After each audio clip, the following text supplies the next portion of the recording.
nos acompaña Rosa Luisa Guerra. Muchas gracias por estar con nosotros, quien es maestra en literatura y, por supuesto, nos trae siempre grandes recomendaciones para acercarnos a la lectura, Rosa Luisa. Muchas gracias, ¿no? Además, qué gusto estar aquí del Día del Libro y hablando de Cervantes, ¿qué más se puede pedir? Claro, oye, aquí tenemos algo que está conjugado, que viene pues junto con pegado, como dicen por ahí, y es el Don Quijote y esta fecha, el 23 de abril, para conmemorar el Día Internacional del Libro. Cuéntanos por qué, Rosa Luisa. Así es. Bueno, se consideró durante mucho tiempo que Cervantes había muerto el 23 de abril. En realidad lo entierran el 23 de abril.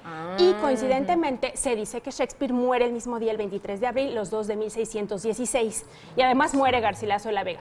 Hay alguna cuestión de calendarios, por lo cual no es muy exacto realmente en el tiempo que esto haya pasado, porque en Inglaterra usaban un calendario y en España y en otras partes de Europa otro. Ya que se unifica, se quedaron la tradición del día 23 para los dos, o del 22 y el 23, y por eso se escogió este día para la celebración del Día del Libro. Entonces es como una gran celebración, porque tres grandes autores tienen relación con este día.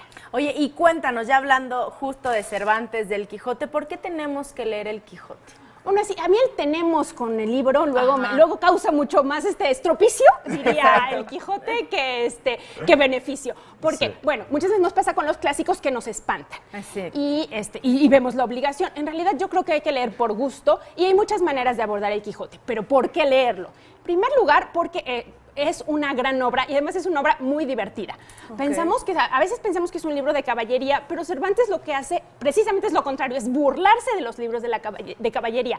El origen de la locura del Quijote es haber leído muchísimo, pero leído malos libros. Entonces se ha vuelto fantasioso y ha perdido el contacto con la realidad y se vuelve un caballero, ¿no? Busca entre sus cosas, incluso se pone una especie de, no de basínica, sino una bacia que era un cuenco, se pone en la cabeza como parte de su armadura. Y empieza a recorrer España y nos va mostrando muchísimos tipos de cómo son los españoles, que es mucho como somos nosotros. Y luego se encuentra con Sancho Panza y dan esta pareja que nos ha dado ahora sí que el genio o el héroe con su acompañante en muchísimas más obras. Bueno, está en las caricaturas, ¿no? Pinky y Cerebro, de alguna manera. Oye, o El Gordo y el Flaco. El Gordo y el Flaco, no sé, algún otro pareja cómica por ahí. Se inspiran en esa dinámica que tenían ellos dúo, dos, ¿no? Exacto, ese dúo, exacto. ¿Por qué le llamamos el ingenioso Hidalgo, Rosa Luisa? Bueno, es que es el título que se le pone y a la vez pues recupera este sentido de invención que tiene y que la obra recupera en todas sus partes, porque además tiene dos partes. Cervantes escribe la primera y resulta un gran éxito. De hecho, quizás uno de los primeros éxitos, ¿no? Como nos comentaban, lo caro que eran sus libros, al momento de la imprenta, que ya son más baratos, pero resulta que él no tenía los derechos de autor, más que para una ciudad. Wow. Y entonces se vendió muchísimo, se empieza, porque además conecta con la gente, y pues entonces años después escribe la segunda parte, porque ya había incluso Quijotes falsos. ¿No? Ya se había publicado otro libro. Ya se estaban aprovechando de la fama, ¿no? Exactamente. Entonces, en este segundo libro, lo que hace es recuperar el personaje y lo mata para que ya no haya invitaciones. Y entonces en la actualidad ya lo tenemos en un solo libro. Lo vemos como un solo libro, pero son dos libros, ¿no? Dos partes. Y justo diciendo lectura para principiantes, ¿cómo lo hacemos llegar a los niños, a los más jóvenes? Bueno, hay dos formas. Una, hay varias ediciones dirigidas a jóvenes o resumidas. Otra puede ser un libro como que de hecho lo han recomendado por ahí algunos. Hay otras editoriales. Está muy bien porque trae la historia, trae explicaciones para que los niños entiendan.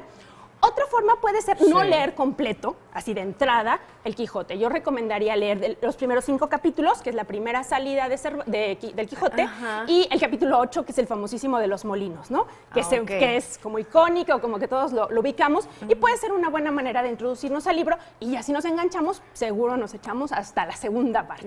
Oye, y es que muchas personas tenemos la costumbre, por ejemplo, si sale alguna película nueva o alguna obra de teatro que está inspirada en algún libro, como es Don Quijote, pues vas a ver el musical que ha estado en Broadway, en grandes escenarios, y dices, pues Ya. Yo ya me sé la historia. Bueno, la ¿no? historia básica sí, pero todo el gozo de leer los refranes, la forma de expresarse, recuperar cómo hablaban las diferentes clases Sí. sociales. Ahora, otra recomendación sería leerlo con una edición que tenga notas al pie de página Claro. que nos explique las cosas, porque a veces se nos escapan algunas palabras que ya no usamos, etcétera. Eso hace mucho más accesible la lectura para Claro, todos. Entonces, claro. y disfrutarlo, ¿no? Porque pues sí es un gran personaje y recuperar esta ironía y este gusto por burlarse de los libros que nos genera un gran libro, ¿no? Mira, la verdad, Ni ahí pensarlo, está. claro. Padrísimo, ¿no? Muchísimas gracias, Rosa Luisa. De verdad es un placer tenerte hoy, especialmente aquí. Muchísimas Que tengas gracias. un bonito día y bueno.